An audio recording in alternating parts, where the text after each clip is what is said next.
This evil anti-Semitic attack is an assault on all of us. It will require all of us working together to extract the hateful poison of anti-Semitism from our world. The scourge of anti-Semitism cannot be ignored, cannot be tolerated, and it cannot be allowed to continue.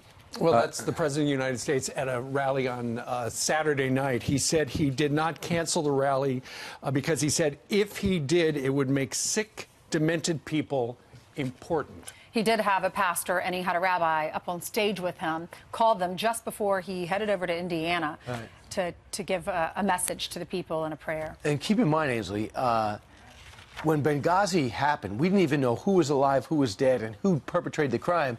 And President Obama flew across the country to a Las Vegas rally. So for those people who want to condemn the president for doing a normal rally that was already on the schedule, there you go. Meanwhile, 26 minutes after the hour, let's bring in Kellyanne Conway, counselor to the president. Kellyanne, first off, this weekend, a horrific, on the heels of the bomber and the mystery behind it. Thankfully, no blasting caps, so nothing was exploding, but the bombing making materials. We have this synagogue shooting. Bring us inside the White House. How did you hear? What did you do? Well, it's very important is what the president has done. He denounced anti-Semitism in all forms. He said we must rise above this evil. He's called for the death penalty for this murderer in Pittsburgh who gunned down 11 innocent people because of their faith. And he said the word and anti-Semitism, anti-Semite, any number of times. And that's really the lesson from Pittsburgh, everyone. I can't believe on these shows yesterday and over the weekend, people are politicians pointing the finger, media making it about themselves. Cut it out and recognize that this man went in there to, quote, kill Jews. And that has got to be the lesson, certainly a lesson to my 4 school-age children, that there's evil in this world and that people were gunned down because of their faith, because of their Jewish faith. And a year and a half earlier, Steve Scalise almost lost his life crawling across the outfield in his own blood because that person was coming there to, quote, hunt Republicans. You've got to call it what it is. This president is asking us to rise above it and asking us to come together and unify as a nation. And anybody who's saying he isn't listening. Well, you know what they were saying yesterday, Kellyanne? They were saying that the president's rhetoric was responsible for the rise of political violence, just raising the temperature in America. Yeah, that's really unfortunate. And I went back and looked at a big compilation of comments that are made on other cable networks routinely, the chyrons, the comments. I won't even repeat the insults because it gives them oxygen and gives them much higher ratings that they would also otherwise get in their own shows. But the kind of rhetoric that is said day in and day out about this White House, the people who work here, the president, the vice president, their families, it's got to stop. And this president, every time there's been a major crisis or shooting or natural disaster, has shown up. He has spoken out about it, and he has always called on us to unify. And anybody who's not listening, look, Marsha Blackburn asks for a moment of silence in the middle of a political rally, and people are screaming during the moment of silence, screaming, by the way, epithets and things that aren't true about her, and yet being disrespectful to the 11 people who lost their lives. You've got people constantly making comments about Nazism, Nazi Germany. This president is turning us into, somebody from CNN tweeted out a picture of concentration camps when the migrants were trying to come over the border earlier this year. That's got to stop. And then we have 11 dead men and women. Their names should be lifted up today. You want a lesson from all this? Teach your kids about anti-Semitism, the evil in the world, because they were Jewish, and remember their names and their service. I love reading about these people. That's what needs to be done today. But, you know, the media brings themselves into everything. It's always about them, and it's always about President Trump. In this case, the president is leading the country to heal. And he said it many times during that speech. They complain. They don't like the way he pronounced the word. They don't like how he said it. It was 5 minutes too late.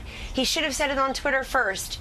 It was 18 seconds too early than what they expected. Cut it out and listen carefully because everybody else is listening. I like what you said about learning about these people. Daniel Stein was 71. He had Beautiful just become a grandfather. Beautiful people of service. Yeah, you had a husband and a wife, 86-year-old and 84-year-old. They were married in the Squirrel Hill synagogue. You had two brothers that were inseparable. So many stories about all the things they had done to help other people. One guy did taxes for a living as an accountant, and he did another girl's taxes every year and never charged his family. So good people, and we do need to remember them. Keep reading them. And by the way, Ainsley, and I know you understand this very well, the anti-religiosity in this country, that it's somehow in vogue and funny to make fun of anybody of faith, to constantly be making fun of people who express religion, the late-night comedians, the unfunny people on TV shows. It's always anti-religious. And remember, these people were gunned down in their place of worship, right, as were the people in South Carolina several years ago. And they were there because they're people of faith. And it's that faith that needs to bring us together. This is no time to be driving God out of the public square. No time to be making fun of people. That's right. All right, Kellyanne, I want to bring you to another topic. President Obama going off and mocking President Trump and others that are concerned about the caravan and the other caravan and others who are storming our borders. We're getting, what, 1,000 a day? He says, now the latest, they're trying to convince everybody to be afraid of a bunch of impoverished, malnourished refugees 1,000 miles away. That's the thing, it's the most important thing in this election. So he's saying he's mocking those who are concerned about impoverished people coming to our border. What do you say to that? I have no idea why President Obama is out there running these campaigns the way he is. I'm glad he is, because it looks a lot like 2016 when his message was all about Donald Trump. Probably helped to turn up the turnout for Donald Trump in 2016, so thanking him for that. But he's not out there bragging about Obamacare.